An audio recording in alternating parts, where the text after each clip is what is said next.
So yesterday, Google announced that it's going to become Alphabet. Yeah, Alphabet is this big holding company, and Google's still going to exist inside it with all of, Gmail, search, Android, everything you associate with Google. But all the Google stock is now going to be Alphabet stock, and it's going to become part of this much bigger holding company.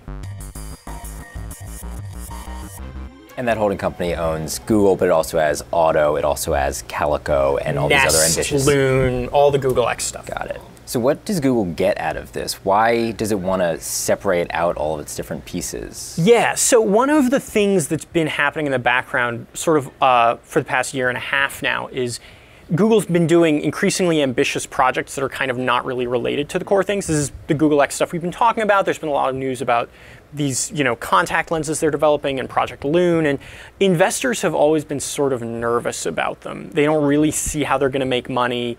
A lot of investors would prefer Google just sort of stick to making money on search the way it's good at making money.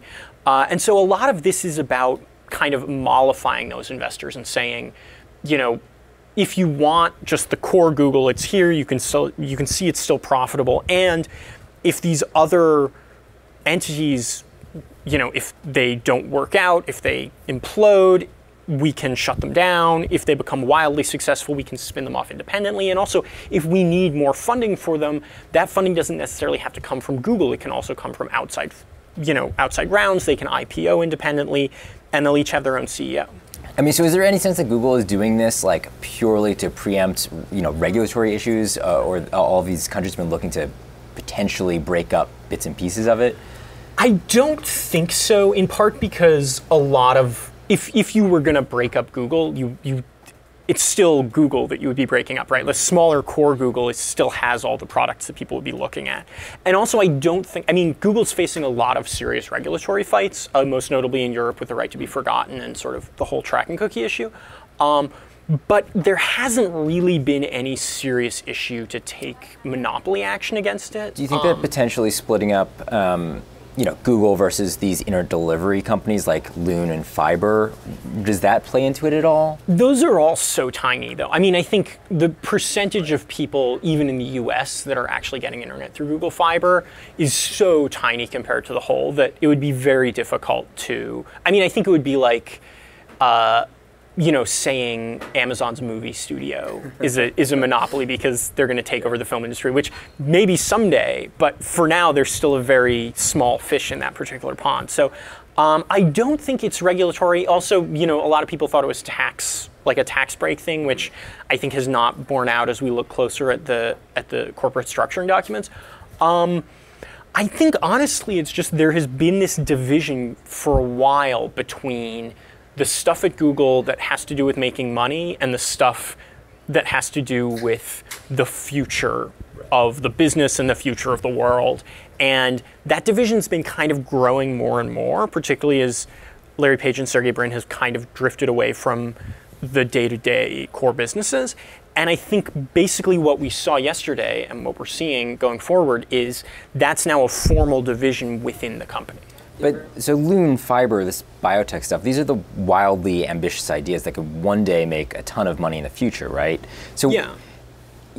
How does Google balance funding them currently and still appeasing investors who are now, they're getting a better idea of what's going on with them, right? Yeah. The punchline is they're sort of going to keep doing whatever they want. Right. They're still going to keep pouring Google money Larry into and Sergey, these. They still have most of the control here. Yeah, and so they're not, investors want them to shut down these projects, or a lot of investors do, and they're not doing that. They're not going to stop pouring profits from search into these companies because they believe in them, and they still believe in them. But the structure lets them become a little bit less of a blank check. Mm-hmm. So if they need a ton of more money for self-driving cars, and they say, well, this is going to become profitable, but we need maybe, $100 million before it becomes profitable. That doesn't necessarily have to come out of Google itself. It can come out of a separate funding round, and all those projects can be self-directed. Okay, so Google's going to be able to do a better job of building up these individual brands and initiatives that right now are very disparate throughout Google, I guess? Yeah, and one of the things we've seen that's been kind of a problem for Google X has been, they want okay, so for instance, Project Loon is we want to make a balloon that provides internet access. Okay, so now you've made the balloon. We have the prototype. We know we can do it. What do we do next? Do we become an independent company? Do we become a Google division? How much do we really need to? And there's sort of this question of how you take the next step. Well, so what I'm wondering is Loon and Fiber, I feel like those tie into Google's core product. That ties into ad revenue. If people are getting internet, well, maybe faster it does. internet, they're going to be using more Google products, right? Or at least presumably. So, how do they keep that integration if that's part of maybe what the business is founded on? They're still all the same company. I mean, so I think you will still see people moving from the core Google to these other projects. You'll still see technology from Google going back, in and out, back and forth.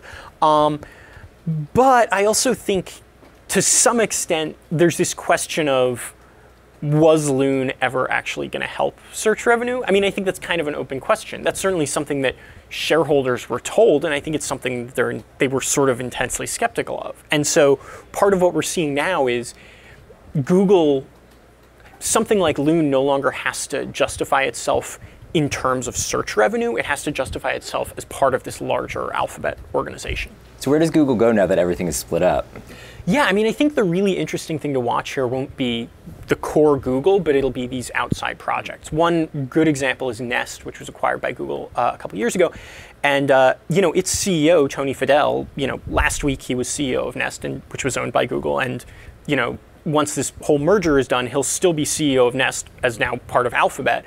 But I think after the restructuring, someone like Tony Fadell has a lot more options. Suddenly, he can raise money outside, he can IPO, he can just do a lot of things that he couldn't when he was still kind of justifying Nest's existence to the core Google products. So Alphabet can really treat these like individual businesses. They don't have to be part of search revenue somehow. They can just be businesses unto themselves. Yeah, and I think fundamentally, Google hasn't committed to doing anything with any of these projects. But I think what it means is the independent entities aren't just sort of under the Google umbrella anymore. Now they have a lot more options about where they can go. And when do we start to find out more about how these different areas of Google or Alphabet are doing?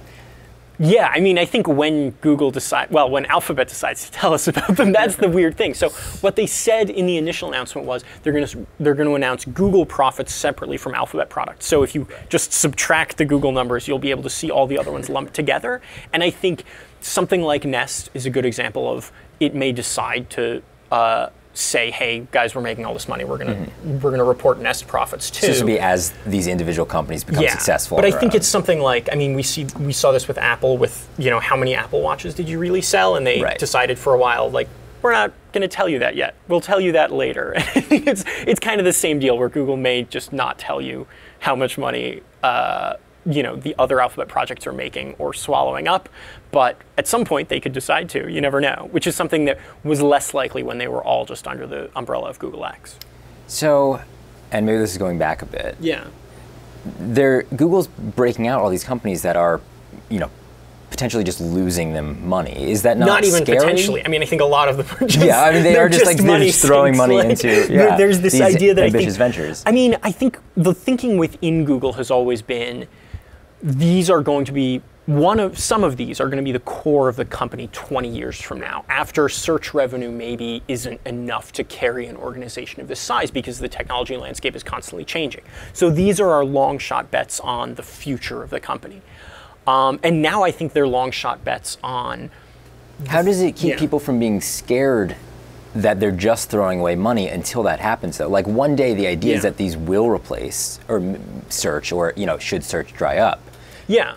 Well, I think the concern, I mean, in some sense, they're just scary projects and are keep being scary projects. I think the concern for some of it was all of the money that was ever going to be poured into Google's self-driving car project had to come from Google search revenue. And that was always going to be a drain on shareholders. Whereas now, that looks like less of a blank check, and making the commitment of, hey guys, we're going to build a self-driving car because Larry and Sergey really believe in it, that's less scary to people who are just kind of there for the search revenue. So you think this is going to give Google more flexibility? This is probably a net positive? Yeah, I mean, I think the other interesting thing will be to see what happens to what is now Google under Sundar Pichai, because I think it starts to look, I think it's still a very ambitious project, and I think things like Android One are still really exciting, and it'll be exciting to see where they go.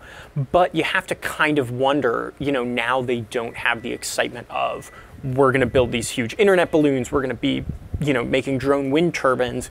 And so how does that company stay exciting? And I think he's got a lot of answers to that.